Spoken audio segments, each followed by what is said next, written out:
Terkait alasan nggak datang ke sidang hari ini seperti apa, Pak? Semuanya sudah kita berikan kuasa kepada tim kuasa hukum, baik untuk mediasi maupun untuk urusan gugatan perkara.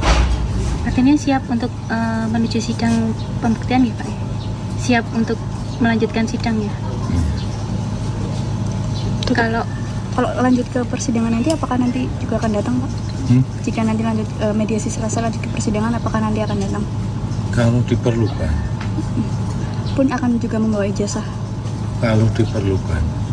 Siap. Iya, alhamdulillah hari ini kan berjalan persidangan lancar ya. Tadi kami membacakan gugatan dan beberapa poinnya kan kami sebenarnya kan meminta untuk persidangan ini dilakukan secara offline. Karena persidangan online itu kan sebenarnya waktu COVID kemarin ya. Tapi sekarang kan sudah bukan COVID. Makanya dasar kami adalah karena persidangan ini menyedot perhatian masyarakat, viral dan lain sebagainya. Makanya kami tadi mengajukan untuk dilakukan sidang offline. Begitu. Tetapi kok sayangnya dari majelis kan tidak mengabulkan ya. Gitu. Jadi bagi kami itu kan ada satu catatan lah. Dan nantinya kami juga sudah berkirim surat. Jadi kami kemarin kan bilang bahwa kita akan melibatkan pihak ketiga, tetapi tadi juga ada intervensi. Maksud kami bukan itu. Tetapi pihak ketiga yang ini adalah kami sudah bersurat kepada Komisi Yudisial untuk memantau jalannya persidangan ini. Karena kami tadi beberapa pernyataan dari majelis dan para tergugat kok sepertinya ada kesamaan, maka dari itu kami ada kekhawatiran bahwa persidangan ini nantinya akan ada intervensi dari pihak-pihak luar. Kira-kira begitu. Kalau dari gugatan intervensi tadi gimana?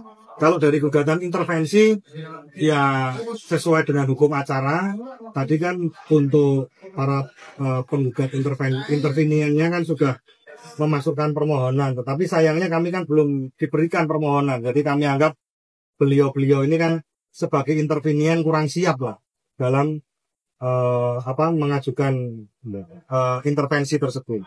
Nah,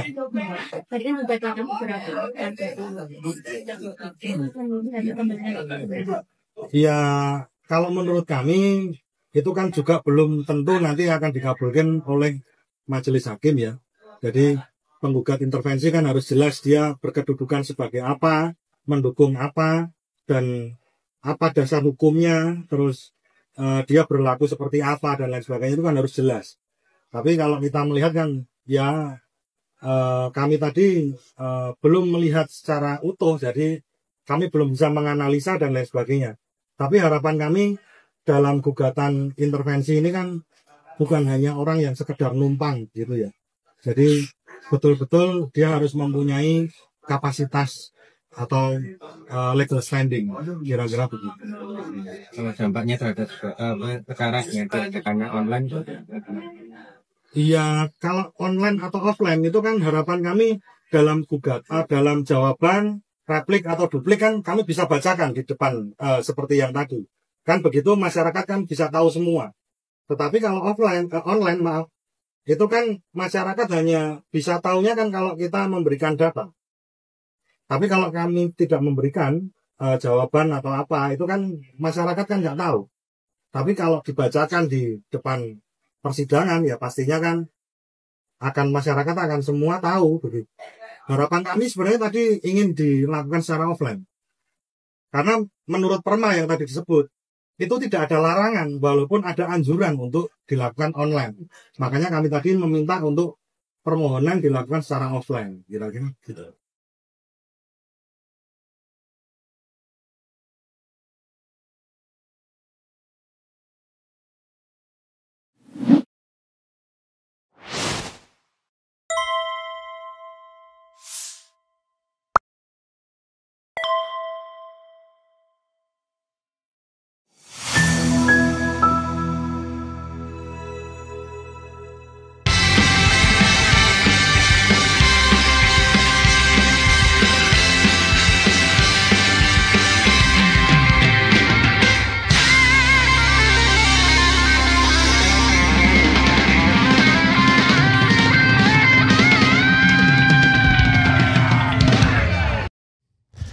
Assalamualaikum warahmatullahi wabarakatuh. Sobat RH sekalian, jumpa lagi kita di channel yang keren ini. Keren cadas. Ya, Sobat RH sekalian, tadi sudah kita lihat dari pengacara Dr. Taufik ya. Kaget ternyata yang undang bukan yang datang. Atau yang datang bukan yang diundang. Jadi saudara sekalian, yang datang itu teman sekolah SMA Jokowi, bahkan dibilang teman sebangku. Padahal dia mengundang kehadiran Komisi Yudisial untuk sama-sama mengawasi persidangan ini. Karena gugatan PMH, perbuatan melawan hukum di Solo ini sebenarnya menjadi kata kunci apakah akan ada sidang pembuktian ijazah Jokowi atau tidak. Sebelum kemudian beranjak kepada pencemaran nama baik, fitnah di Polda Metro Jaya. Kalau di Bareskrim Mabes Polri sudah the end of the history. Ya, game is over. Tapi coba kita lihat saudara sekalian, tiba-tiba yang intervensi adalah teman Jokowi. Jadi pertanyaan sing ngongkon sopo ya kan itu ya. Oke, coba kita bacakan dari Tribun Banyumas. Teman sebangku Jokowi di SMA 6 hadir di sidang gugatan ijazah palsu di PN Solo. Tim tipu UGM kaget ya. Oke, Tribun Banyumas.com Solo. Surojo dan dua temannya yakni Sigit Haryanto dan Agung tiba-tiba muncul di sidang gugatan ijazah palsu Jokowi di Pengadilan Negeri Surakarta. Hari ini ya, Suroyo dan dua temannya mengaku sebagai alumni SMA 6 lainnya. Bahkan Suroyo mengatakan bahwa dia adalah teman sebangku Jokowi di SMA 6 Solo. Kemudian kehadiran ketiganya cukup mengagetkan tim tolak ijazah palsu usaha nggak punya malu atau tipu UGM. Sebab kehadiran mereka tidak diprediksi sebelumnya. Saya teman sebangku Jokowi, kami angkatan pertama di tahun 1980, ujar Suroyo. Kemudian tipu UGM ini tidak tercatat di AHU kalau pakai Dirtipidum ya. Mereka hadir di sidang untuk mengajukan sebagai tergugat intervensi. Suroyo, Agung dan Sigit menunjuk Theo Wahyu sebagai kuasa hukum tergugat intervensi. Theo Wahyu membenarkan kesediaannya sebagai kuasa hukum. Para pihak yang menjadi tergugat intervensi itu menyerahkan berkas kepada majelis hakim. Berkas kami terima dan akan kami periksa. Apabila dinyatakan sah, maka pihak tergugat intervensi akan dilibatkan dalam sidang-sidang selanjutnya, ujar Putu Gede Haryadi selaku ketua hakim sebagai hakim ketua ya. Setelah persidangan berakhir, Theo Wahyu mengatakan jika polemik ijazah palsu ini menjadi masalah serius. Ini menjadi masalah serius, misal ijazah Jokowi di SMA 6 Solo dianggap palsu, maka teman satu angkatan Jokowi memiliki ijazah palsu. Luar biasa ya. Sehingga ini mengganggu kesejahteraan hidup orang banyak, ujar Theo Wahyu kepada tribunjateng.com seusai sidang berakhir.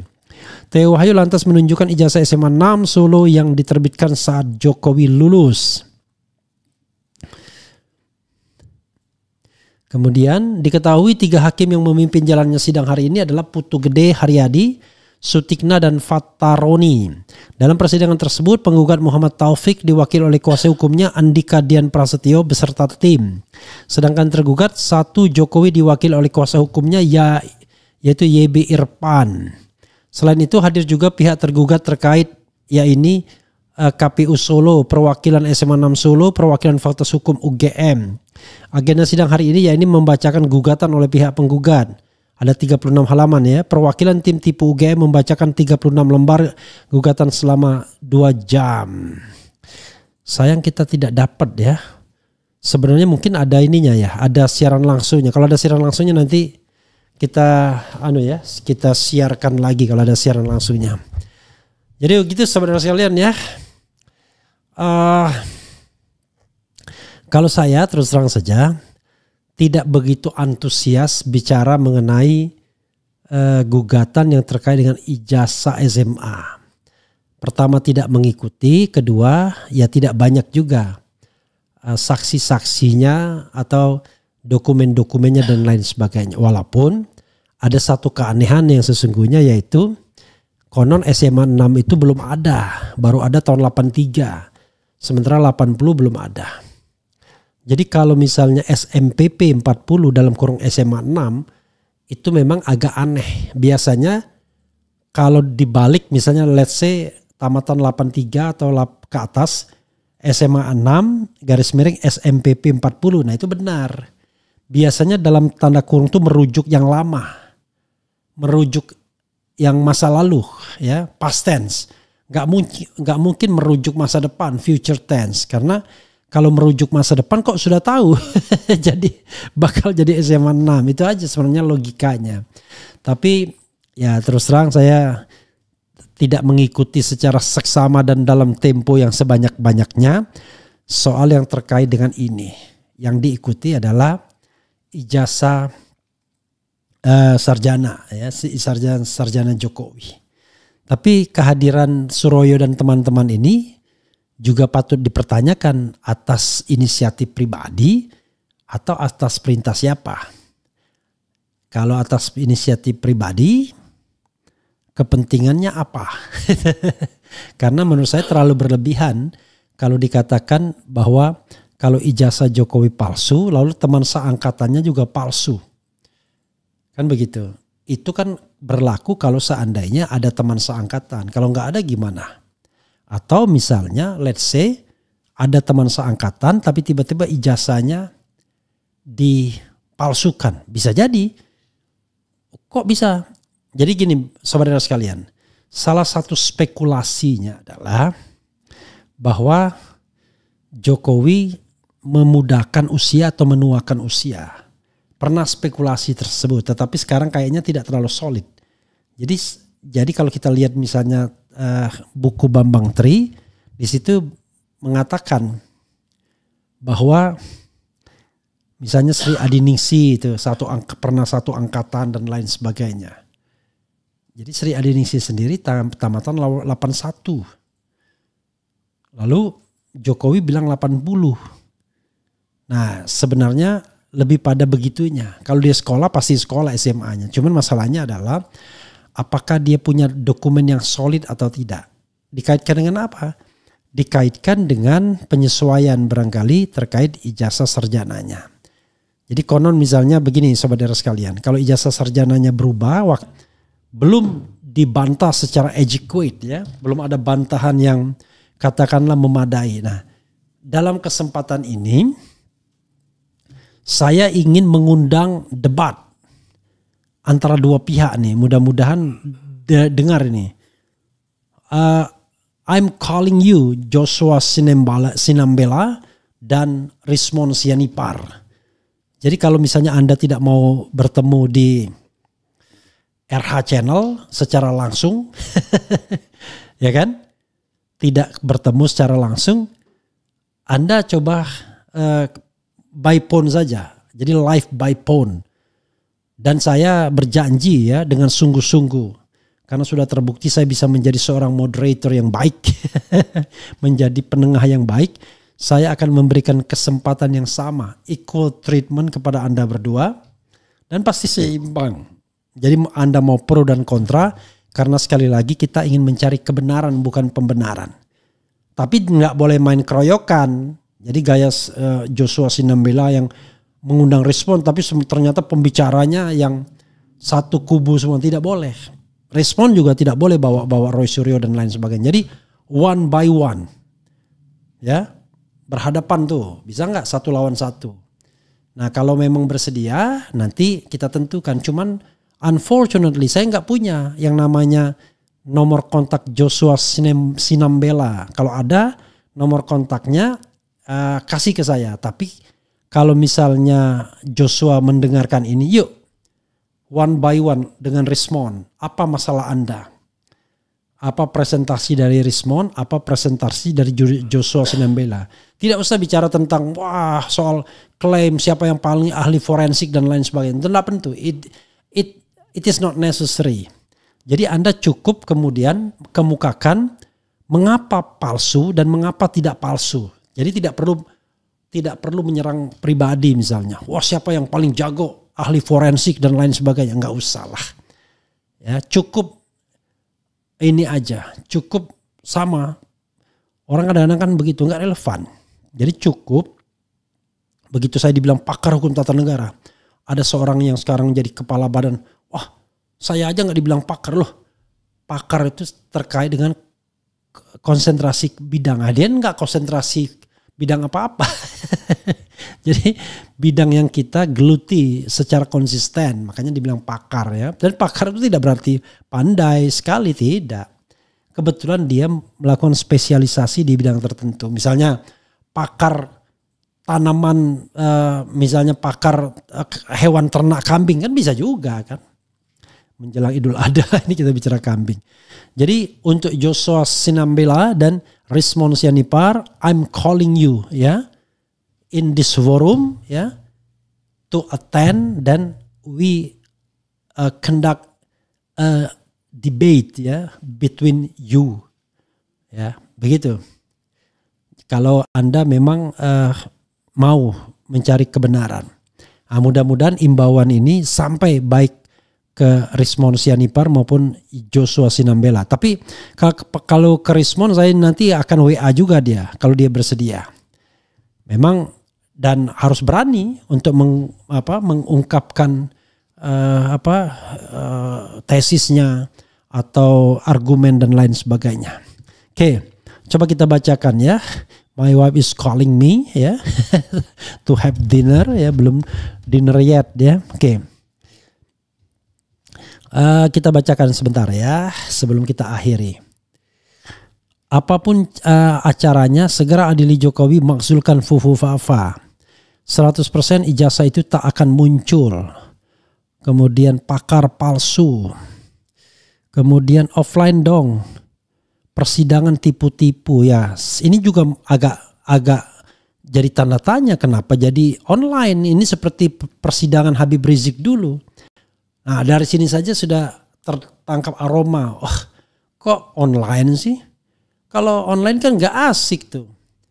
Ya kan, kalau offline kan kelihatan tuh gesture hakim, kemudian kedua belah pihak, ada main mata atau enggak dan lain sebagainya. Tapi kalau online, waduh, kok online sih?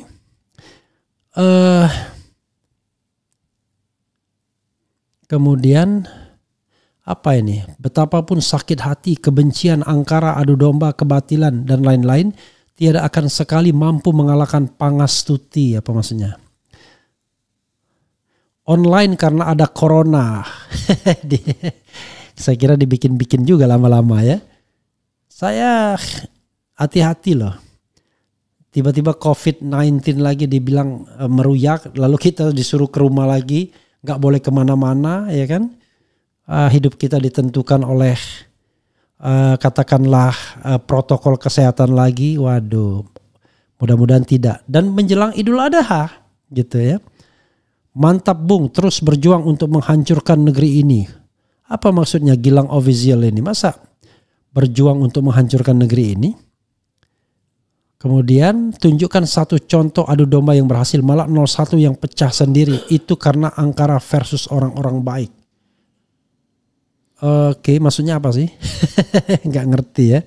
Kita tidak bicara lagi mengenai pilpres ya. Yang kita bicarakan adalah bagaimana pemerintahan ini berjalan di rel yang sesungguhnya, begitu ya. Kalau lapor ya bisa aja. Anda bisa melaporkan karena kan ini ijazah mantan presiden. Cuman masalahnya apakah diproses atau tidak? Nah itu ya kan. As long as bahwa penegak hukum masih katakanlah apa istilahnya, tidak bertindak netral, independen, ya akan sulit. Tapi kalau bisa ya bisa laporkan. Karena kenapa? Karena Anda adalah warga negara Republik Indonesia yang punya hak pilih. Jadi kaitannya adalah penggunaan ijazah itu pada proses at least pada pemilihan presiden dan wakil presiden tahun 2014 dan 2019 di mana Jokowi menjadi salah satu kontestannya dan sudah pasti dia menggunakan ijazah itu kan begitu. Jadi kalau ijazahnya palsu ya maka dia memalsukan dokumen dalam hal pemilihan presiden. Tapi saya bicara sesuatu yang kalau, if, jika gitu ya. Kemudian ijazahnya tidak identik dengan punya Jokowi. Yang namanya jelas maling aja nggak ngaku kalau dia maling, apalagi tukang palsu dokumen.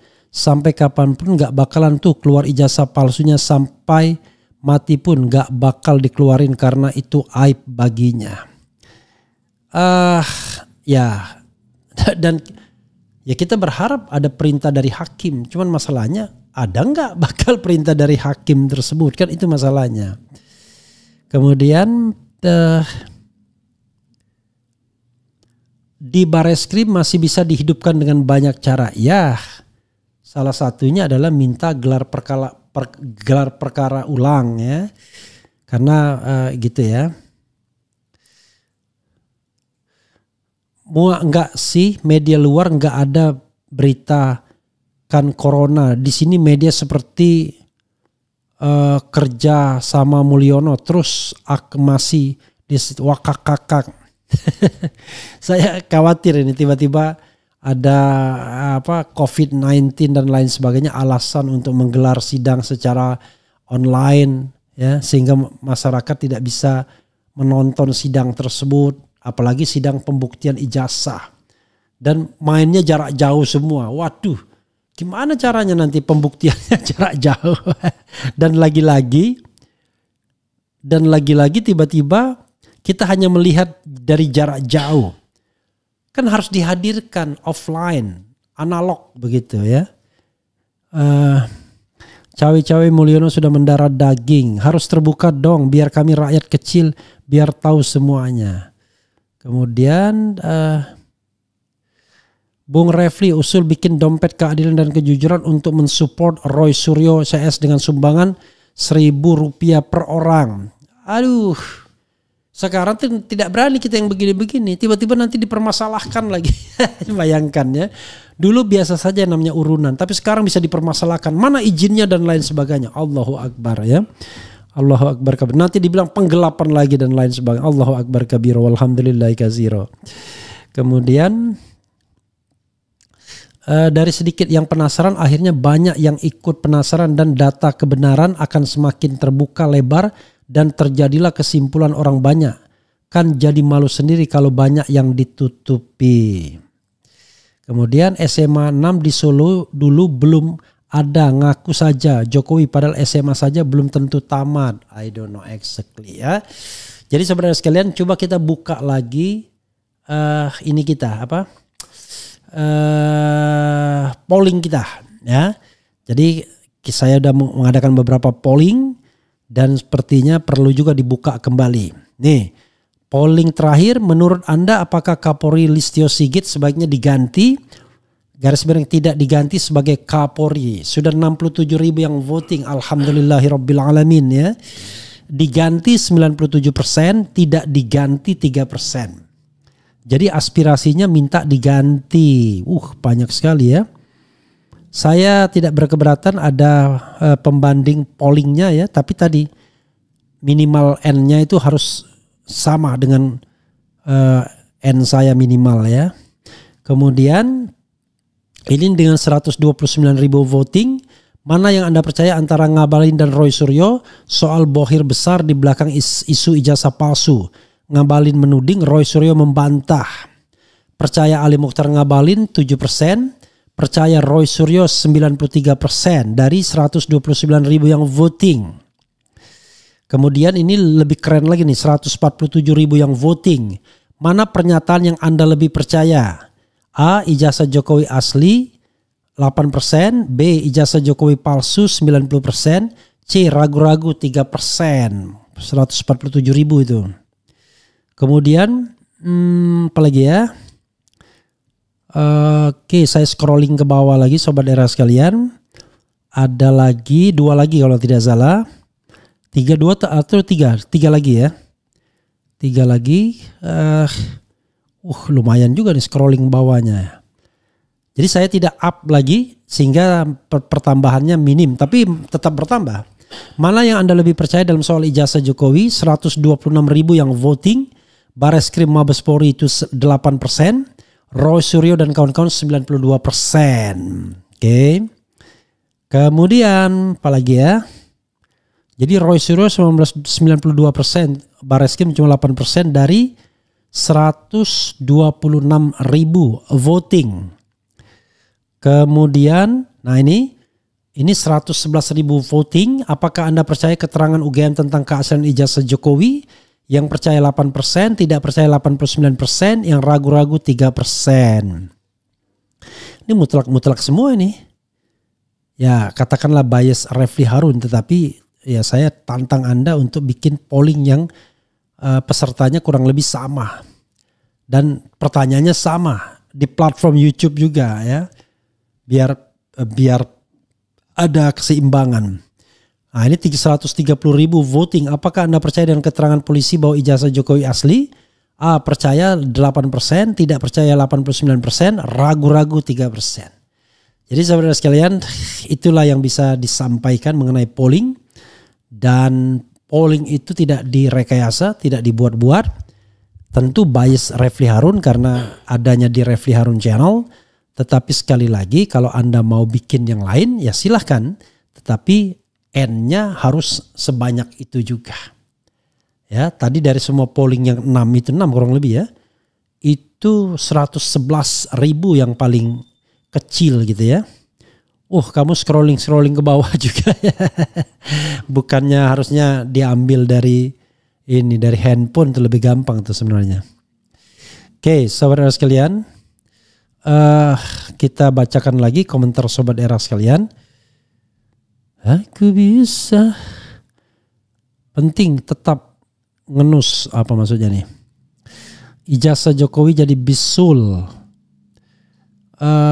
Ya kita tidak bisa mengatakan sudah pasti palsu atau tidak, tetapi memang mayoritas mengatakan demikian begitu ya saudara sekalian. Tunggu Sigit dicopot baru semua jelas. Sekarang online karena ada virus Gudik dan eksim. Hati-hati jangan sampai ketularan apa ya. Kalau ada ijazah yang nomor 1130 ke atas dilihat dan hasilnya ketahuan identik dan tidak identik, berarti ada beberapa versi ijazah yang bertanggung jawab UGM, tanda seru, tanda tanya. Kemudian nggak masuk akal kalau sidang online. Lanjutkan, tidak ada kata mundur. Kemudian pikiran saya ke Pak Prabowo dan DPR. Saya yakin ini persoalan luar biasa. Kalau Presiden dan DPR tidak mendorong peradilan yang fair, ini catatan buruk bagi Presiden. Iya, jangan main laporkan, tetapi kemudian tidak pay attention terhadap soal ini ya. Kemudian Sigit dicopot, masih ada Bahlil dan Tino Sidin, tetap harus waspada. Maksudnya apa? Ini nggak ngerti. Tino Sidin itu siapa ya? Kemudian hanya di era Jokowi laut pun dipagar, mau bilang apalagi ujung tanpa SK Kemendikbud. Mengingat SK perubahan nama SMPP 40 menjadi SMA 6 Surakarta pada 1985, SK Mendikbud RI nomor 0353/0/1985 tahun 1985. Ya, that's the problem. Kok sudah tahu masa depan gitu ya? Ya itulah yang jadi masalah. Oke saudara sekalian, itu saja ya, mudah-mudahan bermanfaat apa yang disampaikan. Wassalamualaikum warahmatullahi wabarakatuh. Keren cadas. Cia.